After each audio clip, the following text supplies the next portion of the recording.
ఇప్పటిదాకా తీవ్రవాద కార్యకలాపాలు యూరప్ సమాజంలో తక్కువ అనుకుంటే ఈ మధ్యన సందేహాస్పదం నడుస్తున్నది.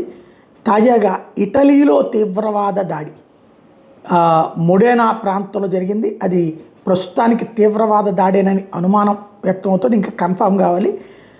Second generation north African migrant ఒక అతను ఏదైతే జనం మీదకు వచ్చేసి ప్రాణాలు తీశాడు, అక్కడ ఉన్నటువంటి కారుతో గుద్దుకుంటూ వెళ్ళాడు, కనబడ్డోళ్ళందరినీ పొడుచుకుంటూ వెళ్ళాడు. ఓ పక్కన చేతిలో కత్తి, రెండో పక్కన స్పీడ్ డ్రైవింగ్తో కనబడ్డోళ్ళని కనబడ్డట్టు పొడి చేశాడు.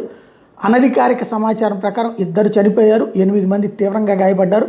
ఒక మహిళ అయితే 2 కాళ్ళు నరికివేయబడ్డాయి. అంత దుర్మార్గం చేసినటువంటి చర్య ఇది. ప్రపంచవ్యాప్త తీవ్రవాది చర్యలో భాగమని చెప్పేసి నమ్ముతున్నారు. ప్రస్తుతానికి ఆ దిశగా దర్యాప్తు జరుగుతోంది. చంపినోడు ఎవడు, వాడి వెనకాల ఉన్నటువంటి బ్యాక్గ్రౌండ్ ఏంటి అన్నటువంటి కాన్సెప్ట్.